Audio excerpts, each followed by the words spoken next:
Welcome to another video from Gweilo 60 in Xi'an, just outside the Howard Johnson Hotel. We've stayed here for 3 nights, not bad at all. Nice and quiet, got a good breakfast, American and Chinese breakfast, American, Canadian and Chinese breakfast. It's a little chilly outside. We haven't had a chance to go see the exterior wall of the old city. It was built in 1360 something, and it's been rebuilt a couple more times, but I'm trying to figure out a way to get across the street here. Only got about 45 minutes before we jump on a bus and head out of town to another venue. But you can tell that it's a hustling, bustling city here in Xi'an. It's cooler than Nanning, but it's got its own little vibe, I tell you. There's nothing the matter with this city.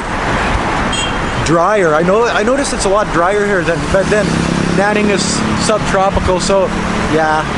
But let's and they've got the food vendors on the streets here just like anywhere else in China.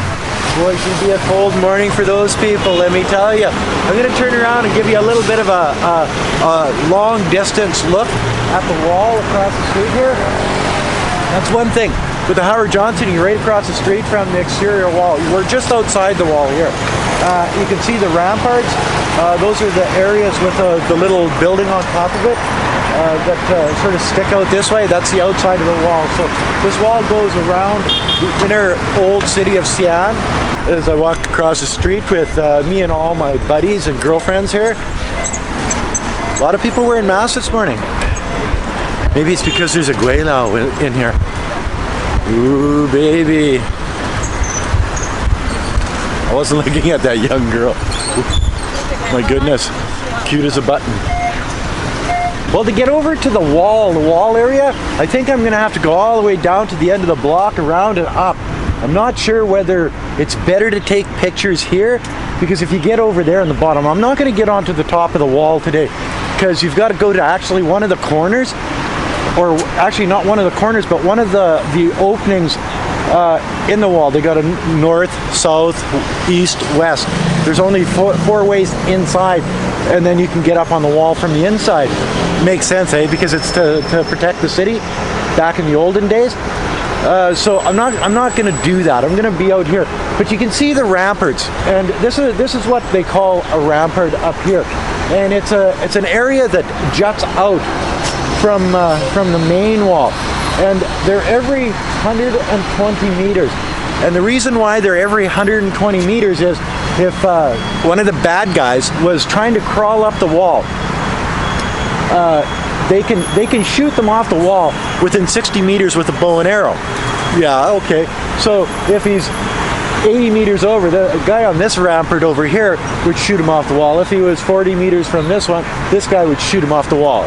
So, and they had buildings and whatever with the castle sort of like stonework. Let's call it stonework. So as to protect the soldiers on top of the wall. Pretty neat, eh? So, and it's someplace to shelter and whatever. It's one of those things.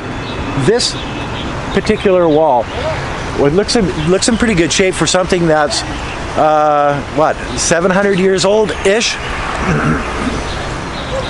Yeah, but you see, it was built in 1360 something, but it's had restoration, I think in the 1500s, in the 1800s, and then just lately it had some more restoration done on it. So it's not like actually 700 years old and that's just it. It's one of the biggest tourist attractions of Xi'an, other than the Terracotta Warriors, Bing Mayong in Chinese. That's exactly where we're going here today. I'm gonna have fun. I'm going to the Terracotta Warriors. Actually, we're gonna go see a tomb, and then Warriors tomb, and then we're going to go see the Terracotta Warriors, and that's sort of our day today. The last couple of days we've been out checking out different businesses, different economic initiatives that the poorer areas, rural areas of Shaanxi province have done, and it's one of those things that very, very important to the economy of a place like this in China, because of its location, it has been predominantly a very poor area of the country. You know, in issues of like the other day, 3,180 greenhouses, growing 200,000 tons per year of produce, selling it online, selling it to wholesalers, employing the whole community around them to work in these greenhouses, bringing wealth to the community, keeping people in the community, all of these things. You know, the idea that China can actually do stuff like that, and it's cold here. You get snow here in the wintertime. Western world, learn something from these people. It's one of those things.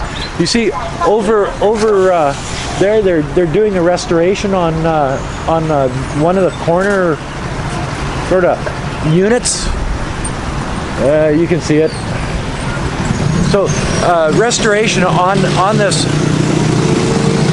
ancient wall, let's call it an ancient wall, is an ongoing thing here, and you see that all over China.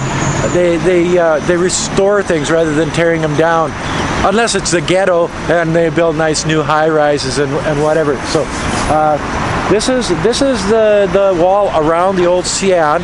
It's quite a spectacle. It looks a lot like the Great Wall. Wei Fang always calls it the Great Wall, and I say it's not the Great Wall. She says, well, what do you call it then?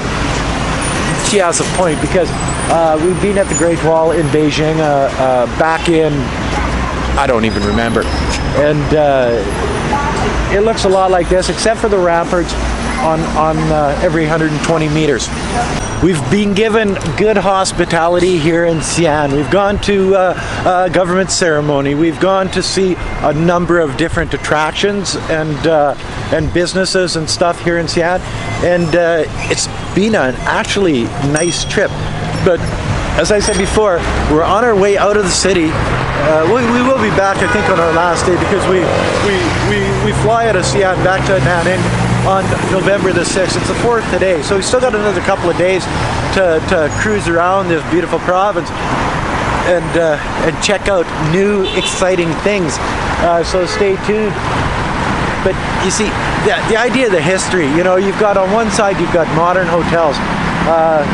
Howard Johnson Hotel, 4-star hotel, very quiet rooms, clean, a little bit dated, but the people that work here do an excellent job. They're kind, courteous. They make it easy for you to live in their hotel. Not very expensive, and a beautiful view of the old city wall around old Xi'an just outside your window in the morning. So when you get up, you look out, and this is the view that you see, which is super interesting for a foreigner, probably super interesting for people that aren't from Xi'an originally, but I would imagine that the people in Xi'an that see it every day, they probably don't see it anymore.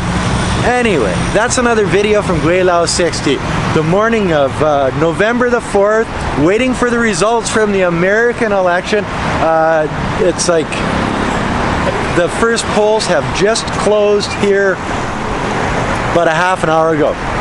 So everybody's sort of on pins and needles, and we talked with Matt from Gweilo and Lee from the Bear channel yesterday. It came out on Matt's channel last night, just sort of preempt the idea of the elections, just sort of our understanding, our view of what's going to happen, predictions, I guess is what you're going to call them. So maybe go over to Gweilo Nation, check that out, see if we were even close to telling what was going on there, or predicting what was going on there, and like, comment, subscribe, push that share button. Thanks for watching another episode of Gweilo 60. Bye now.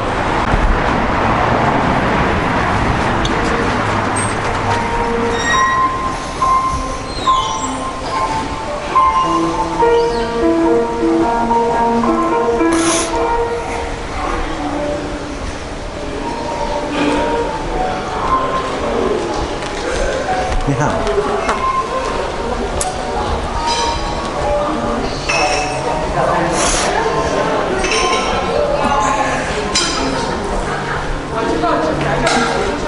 Thank you.